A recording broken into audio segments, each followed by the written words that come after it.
প্রত্যেকে সালাম, শুভেচ্ছা ও অভিনন্দন জানিয়ে ইলম ও উলামাদের মর্যাদা সম্পর্কে দুজার কথা আলোচনা করতে চাই। তলাবুল ইলমি ফরিজাতুন আলা কুল্লি মুসলিম। উক্ত হাদিসে বিশ্বখ্যাত গুরু হযরত মুহাম্মদ সাল্লাল্লাহু আলাইহি ওয়াসাল্লাম উম্মতের সমস্ত পুরুষ ও মহিলা, শিশু ও যুবক সকলের জন্য ইলমাদিন শিক্ষা অর্জন করা অপরিহার্য করে দিয়েছেন। আল্লাহ রাব্বুল আলামিন যুগে যুগে নবী রাসূলগণকে প্রেরণ করেছেন মানব জাতিকে ইহকাল ও পরকালীন মুক্তির পথ প্রদর্শনের জন্য।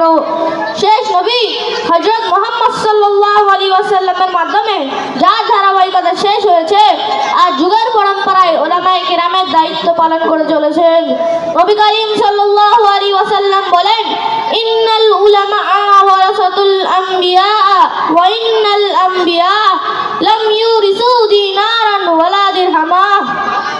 অর্থাৎ আলেমরা নবীদের উত্তরাধিকারী এবং নবীরা উত্তরাধিকার হিসেবে দিনার, দিরহাম ও অর্থকড়ি রেখে যাননি, বরং তারা উত্তরাধিকার শুধু রেখে গেছেন ইলম। তাই যে ব্যক্তি তা অর্জন করবে সে বড় লাভবান ও সম্মানের পাত্র। ইলম আল্লাহ প্রদত্ত এক অফুরন্ত নিয়ামত, যা জ্ঞানী ও মূর্খদের মধ্যে পার্থক্য সৃষ্টি করে। আল্লাহ তাআলা বলেন, কুল হাল ইয়াস্তাবিল্লাযীনা ইয়ালামুনা ওয়াল্লাযীনা লা ইয়ালামুন। অর্থাৎ যারা জানে এবং জানে না তারা কখনোই সমান হতে পারে না। সম্মানীয় উপস্থিতি, একজন আলেম দেশ ও জাতির শ্রেষ্ঠ সম্পদ। মূল্যবান সম্পদ হারিয়ে গেলে মানুষ যেমন দিশেহারা হয়ে পড়ে, ঠিক তেমনি একজন আলেম বিদায় নিলে দেশ ও সমাজ অচল হয়ে পড়ে, মানুষ পথ ভ্রষ্টের পথে পতিত হয়। তাই তো বলা হয় মাউতুল আলিমি মাউতুল আলাম। অর্থাৎ একজন আলেমের মৃত্যু সারা বিশ্বের মৃত্যুর সমতুল্য। আমার প্রিয় গুরুজন ও ভাইরা, আলেম ও উলামা যদি না থাকে তাহলে দিনের জ্ঞানের চর্চা হবে না, আর মানুষের মধ্যে দিনের জ্ঞান থাকবে না। তাহলে সে নিজের মন চাই জিন্দগি অতিবাহিত করবে, নিজের নফসকে প্রভু বানিয়ে ইহকাল ও পরকাল বরবাদ করবে। আলেম ও উলামা যদি না থাকে তাহলে পৃথিবীর মানুষ মানুষত্ব ভুলে গিয়ে চতুষ্পদ জন্তুতে পরিণত হবে। তাই একজন আলেমের অনুপস্থিতিতে এই নশ্বর পৃথিবীও টিকে থাকবে না, ধ্বংস হয়ে যাবে।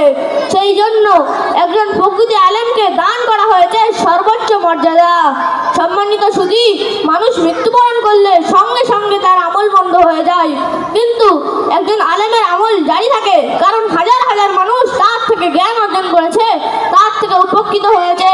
হযরত উবাইদুল্লাহ ইবনে সামিত রাদিয়াল্লাহু তাআলা আনহু থেকে বর্ণিত, তিনি বলেন, যদি সম্ভব হয় তাহলে একটি আলেম হও, যদি তা সম্ভব না হয় তাহলে একটি তালেব ইলম হও, যদি এটাও সম্ভব না হয় তাহলে তাদেরকে ভালোবাসো, যদি এটাও সম্ভব না হয় তাহলে তাদেরকে ঘৃণা করবে না। এভাবে আল্লাহ তাআলা তোমাদের পথ প্রদর্শিত করবে। আল্লাহ তাআলা আমাদের সকলকে ইলম অর্জন করার এবং আনন্দের যথাযথ সম্মান করার তৌফিক দান করুন। আমিন।